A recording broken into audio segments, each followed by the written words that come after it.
Bon, du chantage dans tous les domaines de la vie, à la une de l'actu, puisque c'est l'heure de la compile de l'actu tout de suite. C'est la compile de l'actu sur Skyrock. Voici donc du chantage dans le monde entier. On va commencer par les États-Unis là maintenant. Numéro 3. En effet, aux États-Unis, un élève qui a couché avec sa prof menaçait de publier la vidéo d'elle, nue d'ailleurs, si elle ne gonflait pas sa moyenne.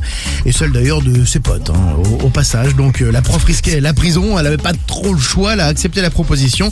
Et c'est un parent d'élève finalement qui a trouvé la vidéo, qui a contacté les autorités. Elle a perdu son job, elle a écopé de plusieurs mois de prison. Et l'élève, lui, a eu une amende pour chantage. Voilà, ça c'est une belle histoire d'amour que je vais vous raconter maintenant. À la place numéro 2, c'est à Lisieux. Numéro 2. En Normandie, c'est pas trop loin de chez toi ça. C'est vrai, c'est pas loin. Ah, ben, il y a des choses qui se passent qui sont un peu bizarres. Bon, il y a un mec de 20 ans qui a couché avec un mec de 49 ans. Ok. Donc jusque-là tout va bien. Ils ont fait des photos d'eux pendant qu'ils faisaient leur petit truc, et l'homme de 49 ans a commencé à faire chanter celui de 20 ans en le menaçant de diffuser les photos intimes à la famille s'il lui donnait pas de l'argent.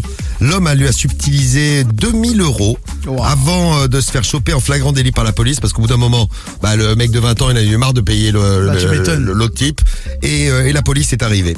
Et le chantage s'est arrêté. Ah ouais. Théo, fais gaffe quand tu fais des trucs bizarres et que tu prends des photos et tout. Fais gaffe. Attention. Moi je prends des photos en plus. Attention. Et on file en Chine. Numéro 1. Ah ouais, les Chinois ils ont vraiment la tête à l'envers parfois.